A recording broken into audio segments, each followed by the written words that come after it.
오늘 설교 제목은 같이 한번 읽어볼까요?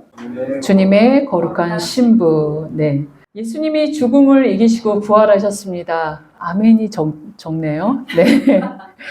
이 사실을 믿는다면 과연 우리의 삶은 어떠해야 할까요? 네.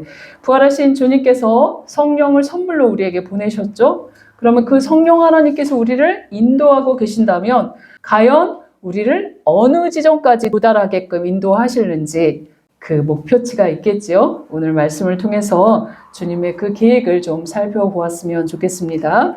네, 성경은 이렇게 이야기합니다. 기 있는 자들은 들을지어다 하면서 늘 비유를 통해서 진리를 드러내거나 감추는 역할을 하는데 왜 그러냐면 약간 돼지 같은 그런 사람들한테는 그 진리가 더럽혀지지 않도록, 하지만 그 진리를 소중히 여기는 자들에게는 그 비유를 통해서 그 깊은 뜻, 진리의 뜻을 드러내도록 주님께서는 비유를 잘 사용하셨는데, 오늘은 하나님과 성도의 관계를 대표적으로 잘 드러낼 수 있는, 진리를 잘 드러낼 수 있는 것이 뭐라고 적혀 있어요? 결혼의 비유. 네. 예수님을 신랑, 또 우리 성도들을 그의 신부로 표현하는 비유입니다. 그런데 이 비유는 하늘 상하고는 조금 달라요. 그러니까 진리를 드러내는 거구나 라고 생각해야지, 예수님은 신랑이고 나는 신부야 이렇게 확정 지으면 오해가 될 수 있습니다. 왜냐하면 마태복음 22장 29절에서 30절에 뭐라고 얘기하는지 한번 같이 읽어봅시다. 예수께서 대답하여 이르시되 너희가 성경도 하나님의 능력도 알지 못하는 고로 오해하였도다. 부활 때는 장가도 아니가고 시집도 아니가고 하늘에 있는 천사들과 같으니라. 뭐라고 말씀하십니까?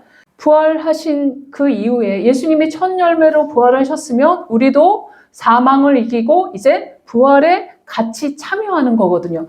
장자가 참여한 건 그 모든 다른 아들도 함께 참여한다는 대표성을 가지고 있기 때문에 주님께서 부활하신 이후에 우리 모든 성도가 지금 부활한 그 영적인 은혜를 누리고 있는데, 그런 이후의 성도들에게는 뭐예요? 시집가고 장가가지 않고 하늘에 있는 천사들과 같다라고 이렇게 표현했는데, 그럼에도 불구하고 자세히 빗대어 설명하지 않으면 이 하늘의 비밀을 우리 인간이 도대체 이해하기가 어려우니까 뭐라고 해요? 결혼에 대한 비유를 사용해서 그 진리를 드러내겠다 하면서 성경은 여러 가지 진리를 나타낼 때 이 결혼의 비유를 자주 사용합니다. 에베소서 5장 31절에서 32절 같이 한번 읽어봅시다. 그러므로 사람이 부모를 떠나 그의 아내와 합하여 그들이 한 육체가 될지니 이 비밀이 크도다. 나는 그리스도와 교회에 대하여 말하노라. 네, 결혼 얘기하는 것 같은데 그리스도와 교회에 대해서 말한다라고 이야기하죠. 근데 이것은 아주 큰 비밀이다라고 말씀하고 있습니다. 네, 부부가 한 몸으로 연합하듯이 그리스도와 교회, 그의 신부가 연합하는, 이것은 위대한 신비, 위대한 비밀이다. 그런데 결혼한 자들은 이 비밀을 알 거야 라는 그런 말인 것이죠. 이 결혼의 비유를 통해서 예수님이 성도들을 어떻게 생각하고 있고, 또 신랑 되신 예수님이 그 신부를 어느 때까지 어디까지 이끌고 가고 싶은지 그 비밀을 이야기하고 있기 때문에 그렇습니다. 그런데 이 결혼의 비유는 예수님 이후에 신약시대뿐만 아니라 구약에도 말씀하고 있다는 것입니다. 왜냐하면 성자, 성령, 성부 하나님이 삼위일체 하나님으로서 함께 세상을 창조하시고 함께 역사를 주관하고 계시고 가시고 있기 때문에 이 비유는 세초부터 세말까지 동일하게 적용되는 비유이다라는 것들을 말씀하고 있는 것이죠. 그래서 이사야 선지자는 하늘의 계시를 이렇게 이야기합니다. 이사야 54장 5절입니다. 같이 한번 읽어봅시다. 이는 너를 지으신 이가 내 남편이시라. 그의 이름은 만군의 여호와이시며 내 구속자는 이스라엘의 거룩한 이시라. 그는 온 땅의 하나님이라 일컬음을 받으실 것이라. 뭐라고 말씀하십니까? 하나님과 자기 백성의 관계를 남편과 아내의 관계로 말씀하고 설명하고 있습니다. 바로 창조주 하나님, 만군의 여호와가 곧 누구의 남편? 내 남편. 내 남편이라고 말씀하시는데, 바로 신랑 되신 여호와 하나님과 신부인 그의 백성, 그의 성도, 그의 자녀, 이 관계가 얼마나 그 근원적으로 깊은 관계인지 결혼의 비유를 통해서만 드러낼 수 있다라고 말씀하고 있는 것입니다. 그런데 이 결혼 제도는 누가 제정하셨죠? 하나님이 제정하셨습니다.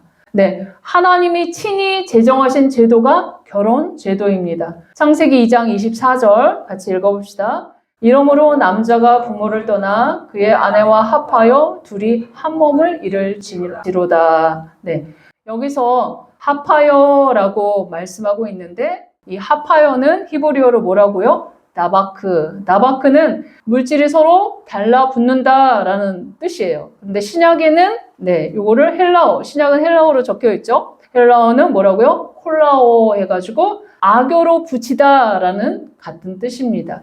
그러므로 부부는 한 몸이다, 서로 합하다라는 것들을 뭐라고 표현하는 거예요? 악어로 붙여놓듯이 둘이 결혼하면 뗄래야 뗄 수 없는 그런 상태다라는 것들을 말하고 있죠. 악어로 딱 붙여놨는데 그거를 억지로 뜯으면 어떻게 될까요? 네, 둘 다 너덜너덜해지는 거죠. 그래서 결혼해서 이혼하면 둘 다 온전한 정신으로 살 수 없는 관계가 부부의 관계입니다. 이런 부부의 관계처럼 그리스도와 그의 신부인 교회도 이와 같이 친밀하며 서로에게 속한 존재, 연합한 존재다라는 것들을 말씀하고 있는 것이죠. 이 관계를 하나님이 친히 제정하셨습니다.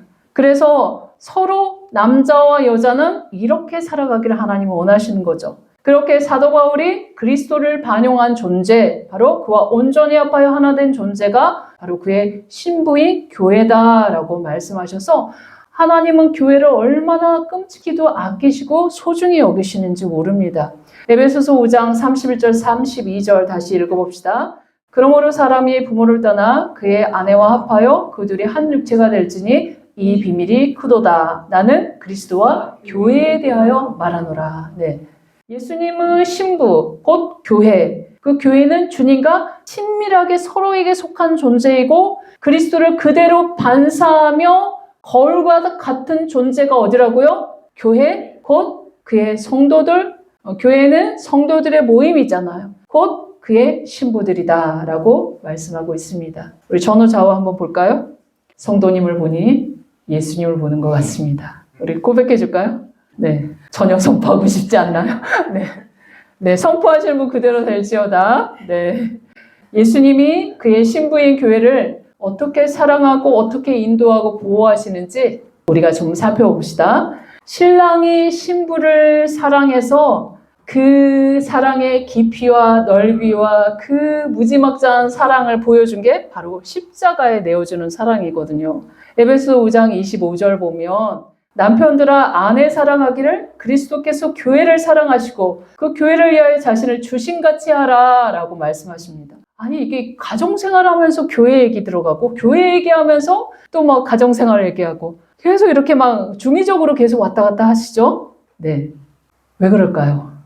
가정생활의 비밀에서 교회의 비밀이 드러나고 교회에서 그 가정생활의 연장성산에 있으니까 그런 것입니다. 그래서 남편들에게 당부하는 말은 뭐라고 얘기합니까? 아내 사랑하기를 예수 그리스도께서 그 신부인 교회를 사랑하셔서 그 교회인 신부를 맞이하기 위해 십자가에서 자신을 내어주신 것 같이 자기 희생적 사랑으로 보호하라고 뭐합니까? 하라. 뭐예요? 명령형이에요. 그런데 우리 주변에 보통 이런 십자가의 희생적 사랑으로 아내를 돌보고 사랑하는 남편들이 있을까요? 간혹가다 TV에 나서 빠진 그런 남편들이 나오긴 하지요. 그렇게 찾아봐도 위인 전집에 나올 만한 그런 지극한 사랑으로 아내를 사랑하고 헌신적으로 아내를 보호하는 남편들이 정말 드뭅니다. 그러나 그럼에도 불구하고 주님은 남편들에게 명령하는 것. 아내를 사랑하라 라고 명령하고 있습니다. 왜요? 그 자기를 내어주는 사랑으로 아내를 사랑해 봐야 그 예수님이 죽음을 통과한 그 사랑과 헌신의 그 얼마나 그게 인고와 그 아픔과 그 모든 것들을 같이 나눌 수 있기 때문에 남편들에게 요구하는 것입니다. 그래서 아내 사랑하기가 죽기까지 어려운 것이죠. 네, 맞죠? 우리 교회에도 남편 되신 분들이 많이 있죠.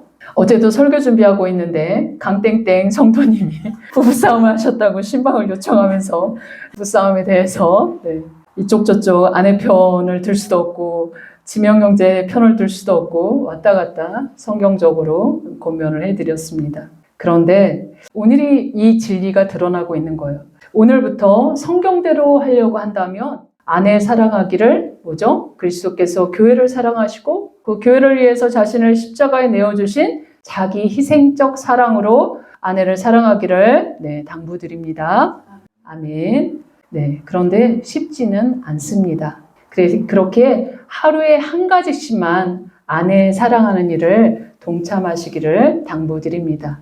예수님이라면 이 정말 사랑스럽지 않은 이 아내를 위해서 어떻게 사랑하셨을까? 네? 어떻게 이 상황에서 말했을까? 어떻게 행동했을까라는 것들을 늘 그리스도의 장성한 분량에까지 주님께서 요구하시니까 그 성숙한 수준에까지 이르도록 도전해 보라고 성경은 말하고 있는 것입니다. 저는 당부드렸지만 이것은 주님의 명령입니다. 네, 주님의 소원을 마음에 품고 남편이라는 이 가장이라는 막중한 사명을 우리 가장들에게 하나님께서 부여하셨죠. 축복의 통로로 또 아내를 사랑해서 정말 그 가정을 헌신적으로 세워나가는 귀한 남편들이 되시기를 주의 이름으로 소망합니다. 아멘. 그런데 문제는 남편들은 황변할 것입니다. 아니, 남편에게 아내가 복종해야 사랑할 수 있지요. 네, 그리고 아내가 돕는 배필 아닙니까? 그런데 남편을 돕고 섬기는 거 당연한 것인데 막 이러면서 아내가 좀 사랑스러운 일을 해야 또 내 말을 좀 순종해야 아내를 사랑하지요 라고 이렇게 말하는 분들도 있을 것입니다. 근데 이거는 순서의 문제예요. 순서의 문제. 다 한번 찾아봅시다. 창세기 2장 20절에서 21절입니다. 같이 한번 읽어봅시다. 아담이 모든 가축과 공중의 새와 들의 모든 짐승에게 이름을 주니라. 아담이 돕는 배필이 없으므로 여호와 하나님이 아담을 깊이 잠들게 하시니 잠들매 그가 그 갈빗대 하나를 취하고 살로 대신 채우시고. 이거는 하나님께서 사람 창조하는 장면입니다.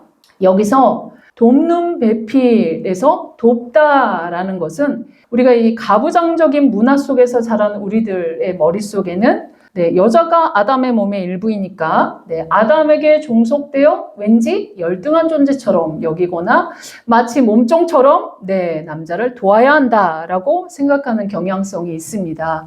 그러나 원어적으로 접근하면 돕다라는 것은 히브리어로 에제르라는 것들을 하나님 사용하셨는데 구약 성경에서 이 에제르가 사용되는 용례들을 다 살펴보면 하나님이 이스라엘 백성들을 도와주실 때 사용하는 단어가 에제르였습니다.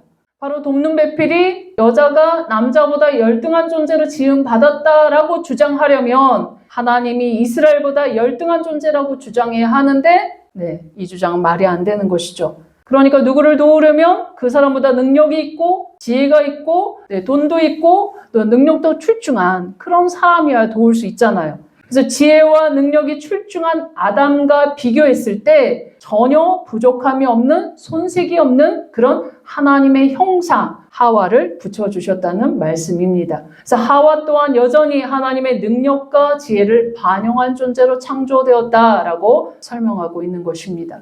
그렇게 성경을 제대로 해석하려면 내가 그동안 살고 경험했던 이 문화 속에서 내가 사고하고 생각하는 것들을 내려놓아야 되겠죠. 그리고 남자가 여자와 동등하게 하나님의 형상, 하나님의 모양으로 창조되었다는 것을 말씀 안에서 바로 해석해야 됩니다. 그런데 창세기 2장 22절, 23절 또 읽어봅시다.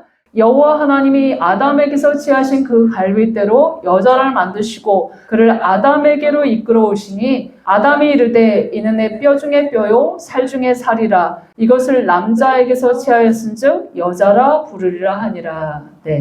하나님께서 또한 아담에게 아내를 주실 때도 아담을 창조하는 방식으로 하와를 그냥 흙으로 빚어서 그 코에 생기를 불어넣어서 그렇게 하와를 만드셨다라고 말씀하지 않으십니다. 여기서 아담을 깊이 잠드는 이 죽음을 통과한 물리적인 대수술이 있었기에 아내를 취할 수 있었다라고 이렇게 기록되어 있습니다. 이것처럼 우리가 아직 죄인되었을 때 십자가의 피로 그의 아내, 교회를 위해 우리 주님이 대가집을 하셨듯이 가정도 남편의 대가 지불이 있어야 바른 가정, 하나님이 기뻐하시는 성경적인 가정을 세울 수 있다라고 말씀하는 본문입니다.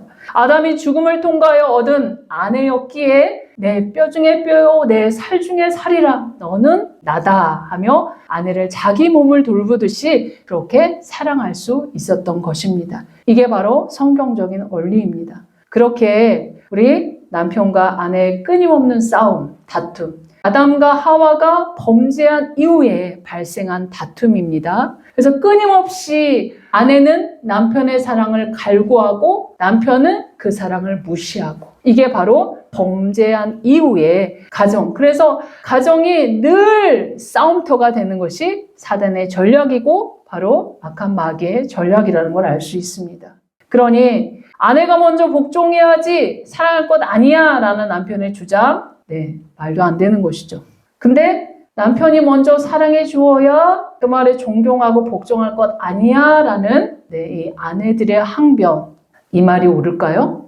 네, 맞습니다. 성경대로 순종한다면 오늘 부부싸움을 종말을 구할 수 있죠. 이 성경대로만 우리가 순종한다면 다툼의 이 문제는 순서의 문제입니다. 바로 그리스도께서 우리가 아직 죄인이었을 때 우리를 사랑하사 그 십자가의 희생을 치르면서 신부인 그 교회를 사셨던 것처럼 남편들이 아내에게 먼저 복종하라 요구하기 이전에 뭐죠? 십자가의 희생적 사랑이 먼저라는 것을 성경은 교훈하고 있기 때문에 남편이 그리스도의 사랑을 배워야 합니다. 그리고 아내를 사랑하되 죽기까지 헌신하는 사랑으로 사랑해줘야 아내로부터 충분한 남편의 사랑을 받은 아내는 그 남편이 필요한 모든 것들을 도와주고 싶지 않겠습니까? 그리고 아내로부터 깊은 존경과 복종을 받아낼 수 있는 방법은 바로 끊임없이 헌신된 사랑으로 아내를 사랑해 주는 것입니다. 이게 바로 성경적인 방법이고 가정을 세워서 정말 사랑스러운 아내로부터 존경과 복종을 받는 남편이 되는 그 지름길입니다. 우리 교회의 귀한 남편들 이 말씀대로 순종하여 아내에게 존경과 복종을 다 받으시는 귀한 남편들 되시기를 주의 이름으로 소망합니다. 아멘.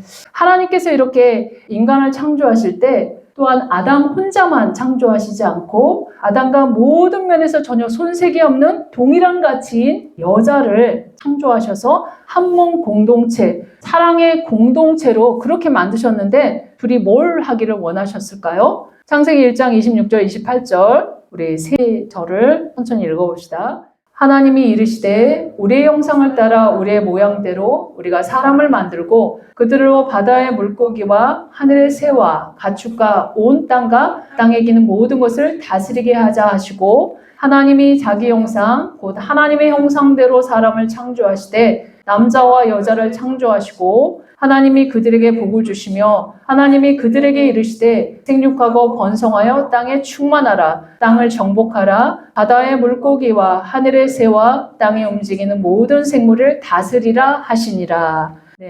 인간은 하나님의 형상과 모양대로 한 사람, 한 아담만 창조하지 않고 아담하고 동일한 본질인 하와 여자를 창조하심으로 둘이 한 몸 공동체로 하나님이 그들에게 복을 주셨습니다. 그들을 통해서 하나님이 창조하신 우주 만물을 다스리도록 창조하셨다. 바로 하나님의 대리 통치자로 인간을 창조했다라고 성경은 이야기합니다. 그렇게 우리 인간은 하나님을 반영한 존재, 하나님을 반사하는 존재로 하나님의 무궁한 영광을 반영하는 존재입니다. 그래서 여기서 다스린다라는 것은 마치 폭력적인 왕, 그런 왕들이 너희들 다 내 힘에 굴복해 라고 군림한다는 뜻이 아니라 원어적으로 살펴보면 왕이요, 제사장이요, 선지자처럼 그 에덴 동산, 이 우주 만물이 하나님 보시기에 좋은 상태, 그 상태가 되도록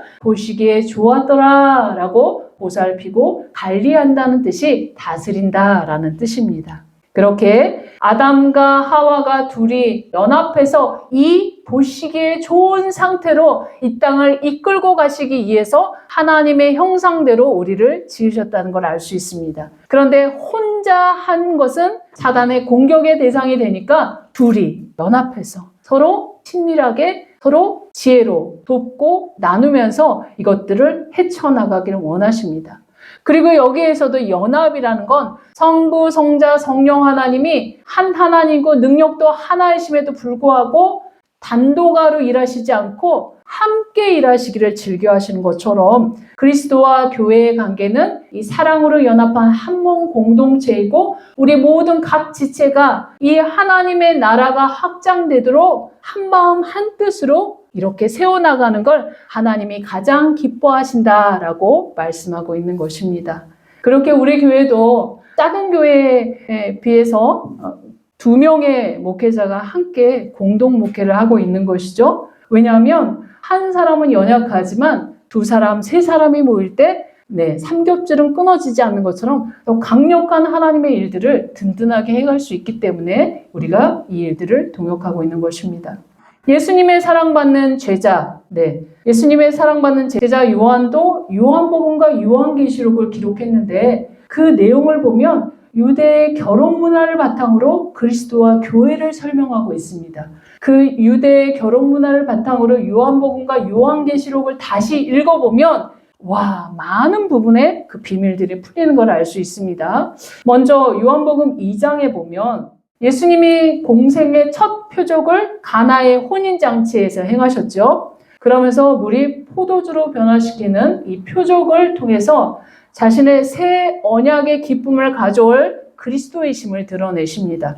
그런데 유대인들에게 이 혼인잔치에서 포도주가 떨어졌다는 것은 거의 재앙에 가까울 정도로 굉장히 수치스럽게 여겼는데요. 그것들은 그들에게 가장 기본적인 음료가 포도 음료였습니다. 우리처럼 알코올이 굉장히 강한 것이 아니라 그 팔레스타인은 물이 수질이 좋지 않기 때문에 이 포도주와 물이 섞어서 음료처럼 마신 것이 바로 포도주입니다. 그런데 이 포도주, 음료수가 떨어질 정도로 그 잔치를 너무 소홀하게 했다라고 본표하는 것이잖아요. 그러니까 그 동네에서 저 집은 결혼식도 준비도 제대로 못하고 저 결혼식은 슬픔의 결혼식이야, 파장 결혼식이야, 뭔 잔치에 물도 떨어졌는데 이런 식으로. 그래서 포도주가 떨어진 그 잔치를 치르고 난 다음에 수년간 그 가족들은 그 동네에서 수치와 모욕거리를 안겨줄 정도로 불명예스러운 일이 잔치에서 포도주가 떨어졌다라는 것입니다. 그래서 슬픔의 결혼식이 될 상황에서 예수님은 극상품의 포도주를 제공함으로써 예수님이 가져올 풀이 마셔서 이 혼인 혼례식을 하시고 예수님이 가져올 이 혼인잔치는 축복과 번영, 기쁨과 즐거움을 알리는 그 표적으로서 이 혼인잔치에서 물이 포도주로 변하는 표적을 드러내신 것입니다. 유대의 결혼 문화를 보면 우리가 저번 때 고난주간 때 잠깐 살펴봤는데 모두 다 듣지 않았기 때문에 다시 한번 설명해 드릴게요. 유대 결혼 문화를 보면 청년이 마음에 드는 신부감이 생기면 신랑 부모에게 허락을 받아 결혼하기 위해서 3가지를 준비해서 신부집으로 간다고 해요. 첫 번째는 언약의 포도주 1잔, 두 번째는 신부집에게 신부 값을 지불할 돈, 세 번째는 결혼 서약서입니다. 먼저 신부 아버지와 조율해서 신부 값을 정하지요.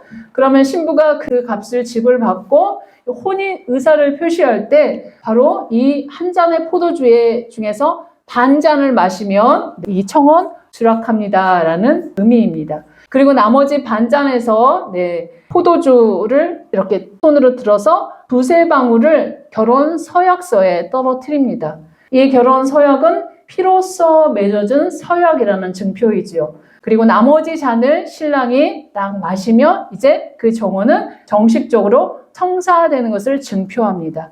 아직 부부가 이제 합방하지는 않았지만 정혼의 행위는 곧 법적으로 혼인관계라는 것을 증표하는 것이 유대의 결혼 문화였습니다. 그런데 예수님은 이 3년의 공생의 기간 동안에 그의 신부인 제자들을 세우셨죠. 제자들과 함께 최후의 만찬에서 포도주를 따라주시면서 이 언약식을 하는 것을 기록하고 있습니다. 누가복음 22장 20절 같이 읽어봅시다. 이 자는 내 피로 세우는 새 언약이니 곧 너희를 위하여 붓는 것이라. 네, 언약이죠. 네, 마태복음 26장 27절 28절 같이 읽어봅시다. 또 잔을 가지사 감사 기도하시고 그들에게 주시며 이르시되 너희가 다 이것을 마시라. 이것은 제사함을 얻게 하려고 많은 사람을 위하여 흘리는 바 나의 피 곧 언약의 피니라. 네, 유대의 결혼 문화에서 신랑은 신부에게 포도주 한 잔을 따라 주므로 당신을 아내로 맞이하고 싶습니다 라는 그것들을 표시할 때 그 신부가 그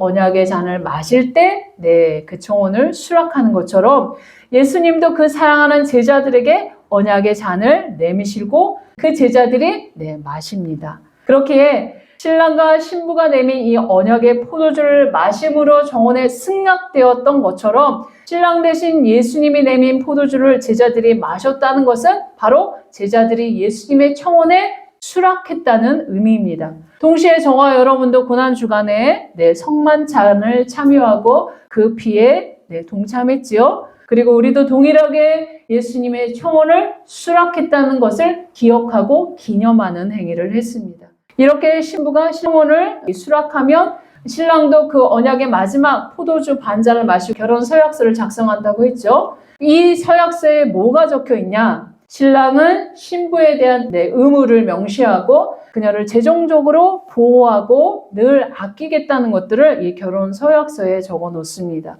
이 정은 아직 육체적으로 결합은 이루어지지 않았지만 공식적이고 법적인 구속력을 결혼과 동일한 효력으로 갖고 있습니다. 그리고 신랑은 신부에게 정원 예물을 주면서 다시 돌아올 것을 약속하고 아버지의 집으로 돌아가 신부와 같이 살 집을 마련하는 것이 유대의 결혼 문화입니다. 이렇듯이 예수님도 이 정원을 최종 공표하듯이 십자가 선상에서 마지막 잔을 마시면서 정식적으로 정원을 공식화시켰습니다. 요한복음 19장 30절 읽어봅시다. 예수께서 신포도주를 받으신 후에 이르시되 다 이루었다 하시고 머리를 숙이니 영혼이 떠나가시니라. 여기에 예수님이 죽기 전에 뭐라고 얘기합니까? 다 이루었다. 헬라어로 뭐죠? 테텔레스타이라는 것은 완료 수동태로 예수님이 이 땅에 오셔서 감당해야 될 모든 일을 다 이미 이루셨다라고 선언하는 말씀인데 당시에 이게 무슨 뜻으로 사용했냐면 영수 완료, 집을 완료, 빚을 완전히 청산 완료 이렇게 영수증에 법적으로 이렇게 써주는 그런 용도로 사용되는 그런 단어였습니다. 바로 자신이 십자가의 고난과 죽음을 통하여 신부값을 완전히 집을 완료했다. 피로써 맺은 결혼 서약서가 이제 공식적으로 유효하다라고 공표한 것이 바로 이 말씀이고 이 포도주의 마지막 잔을 마시고 주님이 다 이루셨다 하면서 죽으셨습니다. 이렇게 예수님은 유대의 결혼 문화에 의해서 거처를 예비하러 아버지의 집에 갔다라고 제자들에게 알려주셨지요. 요한복음 14장 2절입니다. 내 아버지의 집에 거할 곳이 많도다. 그렇지 않으면 너희에게 일렀으리라. 내가 너희를 위하여 거처를 예비하러 가노니. 신랑 되신 예수님도 하늘 아버지의 집으로 지금 가셔서 유대 결혼 문화에 이 정혼을 한 신랑은 신부에게 거처를 마련하면 내가 데리러 올 테니 반드시 준비하고 있어라 라고 신부에게 이야기하고 돌아가는 것처럼 돌아가면 신랑은 열심히 신부랑 살 집을 만듭니다. 그리고 그 집을 다 만든 시기가 되면 아버지는 어느 날 갑자기 이제 데려와도 되겠다라고 생각하면 신랑이 결정하고 가는 것이 아니라 아버지가 결정을 해줍니다. 그러면 아버지가 결정을 딱 내리면 그때서야 신랑이 신부를 데리러 가는 거거든요. 이것들을 통해 가지고 예수님도 설명하는 거예요. 예수님도 자신이 이 땅에 신부들을 데리러 재림하는 그 종말의 날을 그때가 그 시를 자기도 모른다라고 말씀하시는 것입니다. 마태복음 24장 36절입니다. 같이 읽어봅시다. 그러나 그날과 그때는 아무도 모르나니 하늘의 천사들도 아들도 모르고 오직 아버지만 아시느니라. 네, 그렇게 종말의 날과 때를 하늘의 천사들도 모르고 심지어 아들인 예수님조차도 모른다고 말씀하셨는데 종말의 날과 때를 교묘히 말하는 그런 사람들이나 교묘한 그런 영상들을 만들어서 배포하는 것들은 모두 뭐죠? 이단이고 미혹하는 것이라는 것을 아시고 현혹되지 마시기를 당부드립니다. 그러나 주님이 다시 오신다고 약속하셨기에 주님께서 거처가 예비되면 그날은 반드시 온다라고 믿으셔야 됩니다. 요한복음 14장 3절 읽어봅시다. 가서 너희를 위하여 거처를 예비하며 내가 다시 와서 너희를 내게로 영접하여 나 있는 곳에 너희도 있게 하리라. 신랑은 신부와 함께 살 집이 열심히 짓고 그 신혼집이 완성되면 아버지가 신부 데려와도 좋다라고 하면 신부를 데려오겠다고 약속하시는 것이죠. 그렇게 신부는 이 피로써 맺은 결혼 서약서를 잊지 말아야 되겠죠. 신랑이 온다라고 약속하고 결혼 서약까지 했는데 신랑이 더디 오니까 신랑이 잊어버린 거 아니야? 나 잊어버린 거 아니야? 하면서 기다리지 않는 것은 신랑을 가장 가슴 아프게 하는 것이죠. 저와 성도 여러분, 지금 예수님이 열심히 우리를 위해서 거처를 예비하고 있는데 주님께서 다시 오신다는 거 그거 뻥 아니야? 이렇게 생각한다면 신랑 되신 주님께서 굉장히 가슴 아프시겠죠. 그런데 어떤 분들은 만약 신랑이 지금 오시면 어떡하지? 아직 내가 준비가 덜 됐는데 이렇게 두려운 마음이 드시는 분들도 있고 여러 가지 상황들이 다 다를 것입니다. 그런데 주님이 다시 오신다고 분명히 약속하셨기 때문에 늘 그 신랑 되신 주님이 오시도록 갈망하는 것이 우리의 본분이다라는 것들을 성경은 이야기합니다. 그렇게 많이 다시 오심을 기다리고 있지 않다면 내 안에 다시 그 갈망이 일어나도록 기도해야 할 것입니다. 그렇다면 예수님을 기다리는 신부들, 바로 그분의 재림을 기다리는 교회는 무엇을 확실히 알고 기다려야 되는지, 뭐죠? 나는 주님의 크신 사랑을 입은 그의 신부라는 정체성을 잊지 말아야지만 신랑은 기다릴 수 있겠지요. 예수님이 그 크신 십자가의 희생을 치르시고 피로써 맺은 그런 서약서를 쓰셨는데 내가 기다리는 그 시각에 신랑 대신 예수님이 오지 않는다고 아마도 신랑이 잊어버렸나 하면서 잊어서는 안 된다는 것이죠. 우리는 신랑이 사랑하는 그 신부, 신랑이 엄청난 그 대가 지불을 한 그 신부라는 정체성을 잊지 말아야 돼요. 그래서 뭐라고 말해야 됩니까? 나는 하늘과 땅의 주인이신 예수님의 생명값을 지불한 신부이다. 나는 예수님과 동일한 가치의 예수님 자리의 신부이다. 그렇게 신랑에게 너무나 소중한 존재이다. 이것을 잊지 말아야 되는 것이죠. 비록 내가 술람미 여인처럼 계달의 장막처럼 검고 가난하고 부족한 것처럼 내가 보여져도 만군의 여호와 만왕의 왕이신 그 신랑의 무한대의 사랑을 받는 사랑스러운 존재임을 잊지 말아야 한다는 것이죠. 그런데 주님께서 이렇게 대가 지불한 자기의 생명값으로 지불한 이 신부를 그냥 내버려 두지 않고 누구를 보내주셨죠? 성령님이라는 선물을 보내주셨기 때문에 늘 성령께서 금이여 오기여 우리를 인도하고 계신다는 것을 말씀하시고 신랑이 원하는 대로 이끌어 가시는데 요한계시록 19장 7절 8절에 보면 주님의 목표치가 있죠.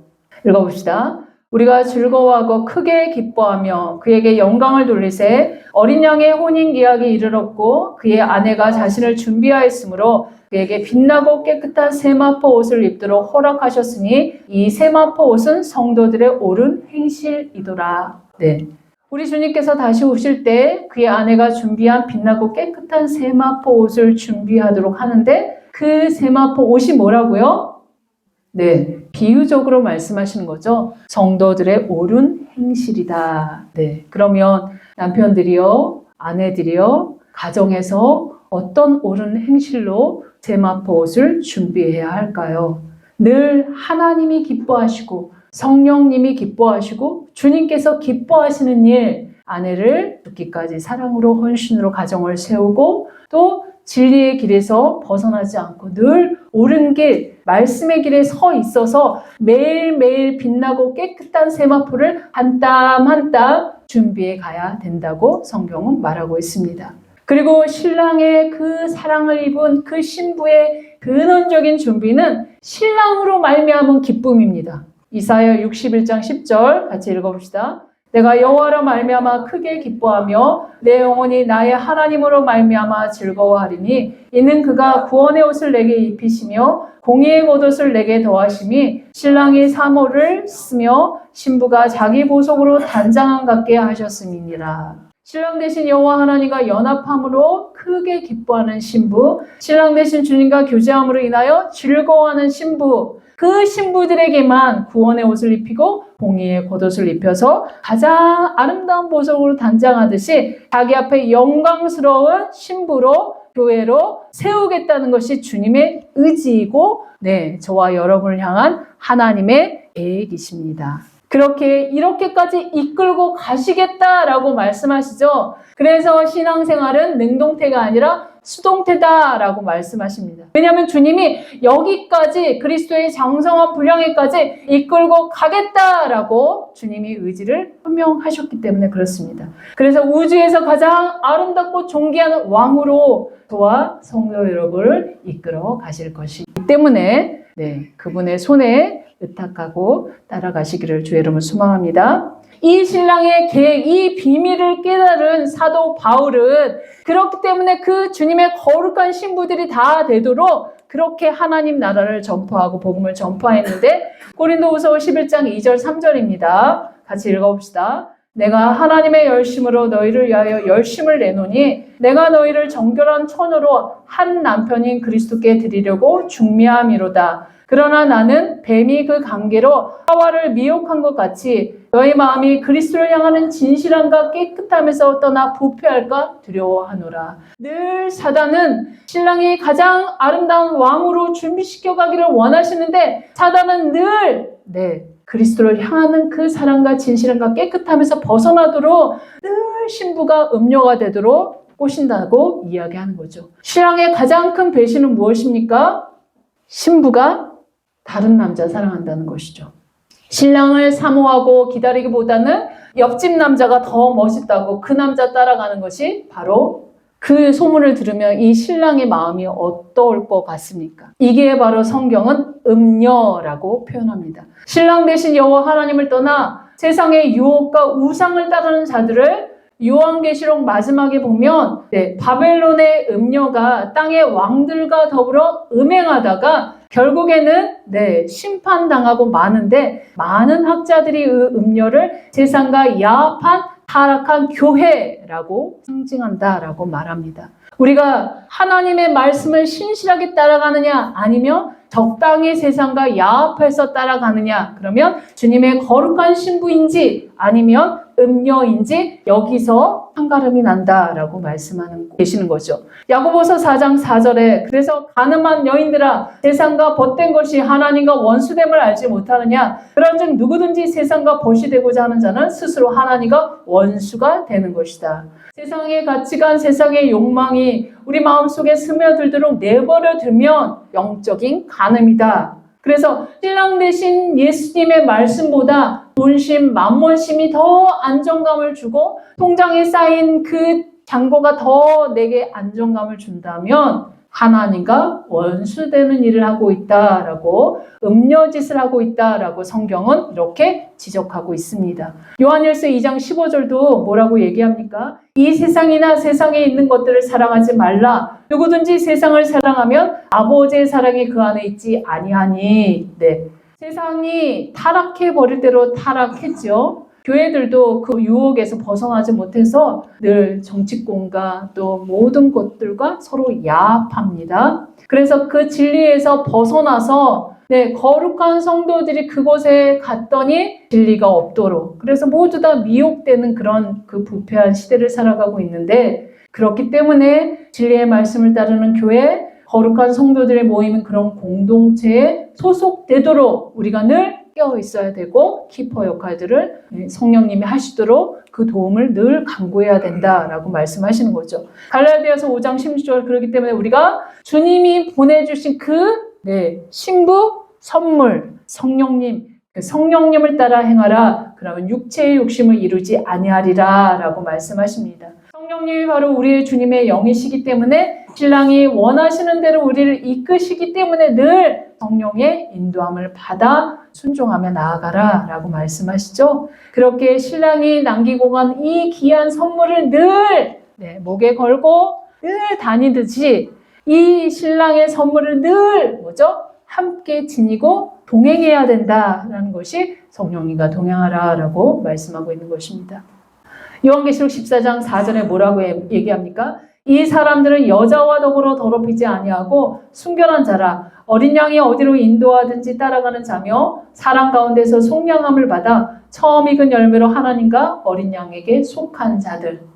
여자와 더불어, 여기는 음녀이지요. 이 여자는 음녀와 더불어 더럽히지 않는 자들, 늘 어린 양이 어디로 인도하든지 따라가는 자들, 어린 양 대신 예수 그리스도에게 속한 그의 신부들, 바벨론 같은 세상, 음녀들로 가득 찬 이 세상 속에서 살다 보면 늘 우리가 엎어지고 넘어지고 유혹당하고 미혹당하고 쉽게 마음이 요동칩니다. 그렇게 늘 우리는 연약한 존재인 걸 알기 때문에 계달의 장막 같은 검고 보잘고 죄와 허물투성인 우리들, 그럼에도 불구하고 우리를 흠이 없는 모습으로 될 때까지 인도하겠다라고 주님께서 말씀하시기 때문에 우리는 순종하여 따라가기만 하면 됩니다. 주님께서 다시 만나게 될 신부의 모습 볼까요? 이 모습인지 우리 살펴봅시다. 에베소 5장 26절 27절입니다. 이는 곧 물로 씻어 말씀으로 깨끗하게 하사 거룩하게 하시고 자기 앞에 영광스러운 교회로 세우사 티나 주름 잡힌 것이나 이런 것들이 없이 거룩하고 흠이 없게 하려 하심이라. 주님과 정혼한 성도들, 그의 신부들은 주님의 영광스러운 강체를 반영한 존재로 주님께서 자기 앞에 세우시겠다라고 말씀하십니다. 그의 신부들은 티나 주름 잡힌 것이나 흠이 없도록 늘 물로 씻어 깨끗하게 하겠다라고 말씀하시죠. 주님 앞에 늘 회개하고 엎드리며 그렇게 나아가야 합니다. 또한 주의 말씀으로 우리를 깨끗하게 하는 일도 멈춰서는 안 된다라고 말씀하십니다. 언제까지요? 주님이 기뻐하시는 영광스러운 신부로 주님 앞에 설 때까지. 그 앞에 설 때는 100% 예수 그리스도를 반영한 존재, 그를 반사하는 존재로 영광스러운 간체로 가장 아름다운 왕후의 모습으로 주님 앞에 설 것입니다. 그게 바로 그리스도의 장성한 분량이라고 성경은 이야기하고 있습니다. 저와 여러분, 주님이 그 아들의 형상에까지 우리를 요구하십니다. 그 요구에 아멘으로 화답하시기를 소망합니다. 이게 바로 신부를 향한, 거룩한 신부를 향한 하나님의 계획이십니다. 이제 말씀을 맺겠습니다. 저와 여러분은 주님의 뜨거운 사랑을 입어 피로써 언약한 주님의 거룩한 신부라는 정체성을 잊지 마시기 바랍니다. 신랑의 유일한 소망은 티나 주름 잡힌 것이나 흠이 없는 정말 옳은 행실로 세마포를 준비하는 그 영광스러운 주님을 맞이하는 그 영광스러운 신부를 소망하고 있습니다. 그렇게 주님의 사랑을 날마다 흠뻑 받은 우리 신부들, 늘 그의 말씀을 청종하고 100% 그의 말씀에 복종하며 따라가기에 기뻐해야 하겠지요. 그렇게 따라가다 보면 결과적으로 주님의 장성한 분량, 거룩한 신부의 반열에 들어설 줄 믿습니다. 저와 여러분이 다 거기에 그 앞에 서시기를 주의 이름으로 소망하며 축원합니다. 아멘.